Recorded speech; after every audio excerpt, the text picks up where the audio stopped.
Bismillahirrahmanirrahim. Assalamualaikum warahmatullahi wabarakatuh. Selamat pagi dan salam sejahtera untuk penonton. Alhamdulillah pada pagi ini kita bersua untuk berkongsi info semasa dan apakah perkhabaran audio di luar sana. Didoakan agar semuanya dalam keadaan sihat walafiat dan semuanya dalam keadaan yang baik-baik saja pada pagi ini. Dan audio seperti biasa di pertemuan kita pada pagi ini ingin kita kongsikan beberapa makluman semasa yang ada kami terima pada hari ini dan juga satu bahan visual yang akan kita saksikan bersama sebentar nanti. Audio saya kongsikan terlebih dahulu mengenai dengan pemotongan sementara bekalan elektrik yang akan berlaku pada hari ini 13 Disember 2021 yang akan menjejaskan di sebahagian Kampung Birau termasuk Sekolah Rendah Birau dan Masjid Kampung Birau Mukim Kiudang Tutong. Dan pemotongan sementara bekalan elektrik ini adalah disebabkan oleh kerja-kerja penggantian ringman unit di stesen elektrik Sekolah Rendah Birau Tutong. Dan ambil maklum pemotongan sementara bekalan elektrik akan berlaku dari jam 8.30 pagi sehingga 4.30 petang. Dan ada pemotongan sementara bekalan elektrik ini juga akan menjejaskan di Simpang 174, Simpang 194, Jalan Kecil Bekiau, Kampung Bekiau Dalam dan sekitarnya, Mukim Kiudang Tutong. Dan penutupan sementara adalah disebabkan oleh kerja-kerja penyelenggaraan kabel kaun atas bagi voltum rendah di kawasan berkenaan. Dan pemotongan sementara bekalan elektrik ini akan berlaku dari jam 8.30 pagi sehingga 11.30 pagi dan kemudian disambung semula dari jam 1.30 petang sehingga 4.30 petang. Jadi ambil maklum kepada penduduk-penduduk kampung yang tinggal di kawasan yang terjejas atas pemotongan sementara bekalan elektrik yang akan berlaku pada hari ini 13 Disember 2021. Dan untuk seterusnya mari kita saksikan pula bahan rakaman yang kami sediakan untuk tontonan audio hari ini.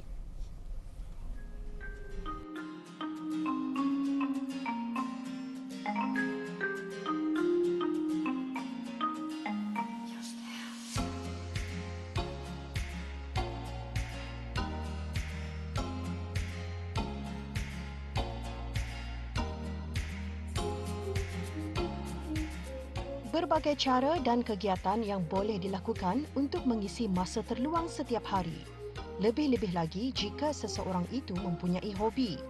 Pasti hobi itulah yang akan dimanfaatkan sebaik mungkin untuk mengisi masa kosong. Bercakap mengenai hobi ini bukan sahaja dimiliki oleh golongan muda. Malah, peringkat warga emas atau veteran juga mempunyai hobi masing-masing yang menjadi aktiviti harian. Awang Zainin Lian lahir pada tahun 1955, merupakan guru bersara, mempunyai bakat dalam seni lukisan sejak dulu dan masih berkarya sehingga ke hari ini. Pelajaran lukisannya yang sebenarnya bukanlah satu subjek yang kuajarlah di setiap kelas yang diajar. Cuma kira sampingan saya. Jadi misalnya ada guru yang minta tunjukkan, jadi aku ikut menunjukkan guru itulah. Jadi pelajaran yang sebenarnya sekolah rendah ini merangkum semua pelajaran. Yang sebenarnya minat lukisan ini mula-mula dulu dari sekolah rendah memang dia ada. Apabila masuk ke sekolah menengah ada perguruan lukisan, jadi aku ikut menulah. Jadi masa perguruan lukisan itu tidak disangkalah hanya orang nasib barangkali jadi mendapat tempat pertama. Jadi disebabkan rasa bangga dalam diri lah. Jadi aku pun meneruskan melukisan ini sampai sekarang. Lukisan yang pertama ikut pertandingan bagian portrait. Jadi lukisan ke bawah duli lah. Jadi disebabkan apa namanya itu, dulu kan melukis ini supaya akan dapat gambar-gambar apa. Jadi lukisan ke bawah duli dilukis yang pertama sekali lah. Bagian pertandingan cuma 2 kali saja aku ikut. Lepas itu ndak macam apa namanya masa untuk menyiapkan itu ndak sempat. Jadi 2 kali saya yang ikut pertandingan. Itu anjuran daripada Datuk Butuka Haji Ibrahim, arkitek Ibrahim. Satu, yang kedua anjuran Museum Brunei. Pertandingan luar negara enggak, tapi membuat persembahan. Misalnya lukisan-lukisan itu dibawa ke luar negara ada.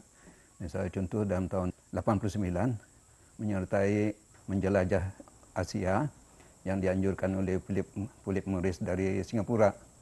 Jadi aku menyertai 2 kali. Kalau yang untuk pameran saja mungkin dalam 30 buah yang untuk pameran saja. Sebab yang pertama sekali pameran yang yang besar rasanya lah, membuat kelindar bagian minyak Shell. Jadi kelindar tahunan 2 kali. Itulah yang perubahan tetap ada berlaku sebab sentiasa diubah-ubah, terutama sekali cara menggunakan warna.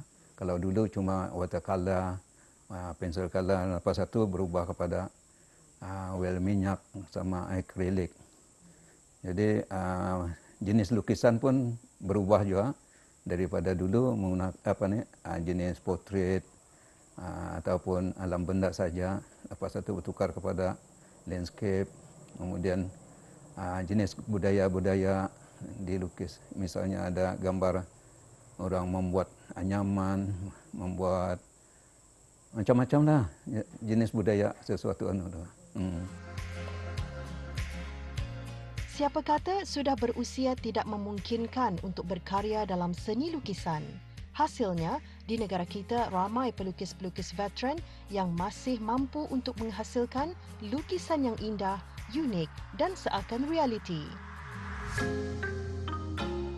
Menjadi seorang pelukis tidaklah hanya menggambar sahaja, tetapi dalam karyanya harus terkandung sebuah makna tersendiri agar menjadi sebuah karya yang menarik.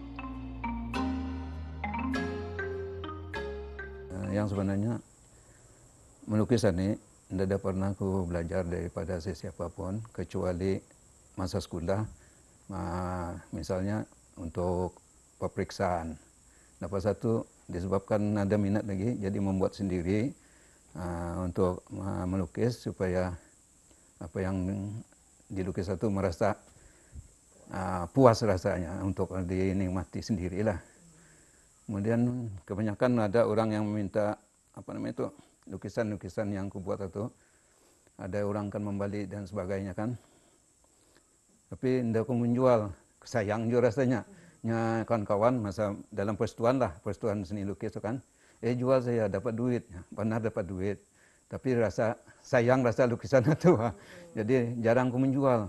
Kecuali ada orang menyuruh, itu mau aku melukis. Kalau untuk dijual yang dilukis macam mana kan. Tapi masa ini okey lah untuk dijual lah. Gambar misalnya kalau dulu masa persetuan kami selalu berkumpul kan. Jadi membuat penggambaran untuk di mana tempat melukis. Jadi sambil melukis itu dalam kepala sudah ni orang ini melukis macam mana. Jadi bila datang balik ke rumah kan dibuat percubaan. Jadi tapi indah pulang mengikut apa yang doang cara-cara doang, tapi ditambah baik lagi daripada bukan yang orang itu tidak baik, tapi untuk aku sendiri kan. Jadi aku buat coba yang baru supaya yang orang bukan fotokopi daripada orang lain daripada yang lain. Dalam diri seorang pelukis ada 2 saya. Pertama kemauan, yang ketiga cuba. Mana yang rasa akan dibuat itu cuba, jangan ditinggalkan. Itu saya. Masa ini kebanyakan pelukis orang muda-muda banyak sudah membuat pameran-pameran seperti yang terjadi masa 2-3 tahun lepas kan. Ada yang membuat pameran di di dermaga tu kan, di sana. Kemudian ada yang menubuhkan kadainya sendiri dan sebagainya di Jubli Perak ada dulu, tapi tidak tahulah masa ini kan. Jadi pelukis yang baru ini lebih lebih update dia punya karya daripada yang dulu-dulu. Tapi kalau diteruskan kemungkinan sama seperti negara lain, mungkin lukisan ini sebagai satu karya doang. Dalam perancangan kemungkinan aku sendiri ndak membuat cuma itu, cuma untuk mengisi masa. Kalau ada yang menyuruh membuat kan macam itu sih jadi dibuatnya. Tapi untuk membuka gerai dan sebagainya mungkin ndak. Sebab kadang-kadang kalau membuka gerai ini masa tani kalau tertumpu di sana, sekurang-kurangnya dalam 8 jam sehari. Kira Jadi masa cuma itu mungkin tidak dapat dibuat kan. Jadi kalau yang 9 macam ni, ada masalah terus buat, ada masalah buat itu saya. Melukis ini bukanlah untuk ada orang melukis tujuannya untuk mencari income dari luar kan. Ada untuk apa namanya itu, ada sebagiannya untuk menjadi terkenal dan sebagainya. Jadi pada diri aku enggak, aku cuma melukis untuk mengisi masa lapang, untuk merehatkan pikiran daripada yang kan dari luar, dan menolong orang yang minta lukiskan itu saya. Cikgu Zainin Lian menjadikan aktiviti melukis ini sebagai cara menghilangkan rasa bosan dan mengisi masa lapang. Selain itu, beliau sentiasa mempraktikkan ketajaman penglihatan melakar semula gambar yang ingin dilukis, mengasah idea yang kreatif dan kemahiran dalam menggabungkan warna dan mengawal pergerakan tangan.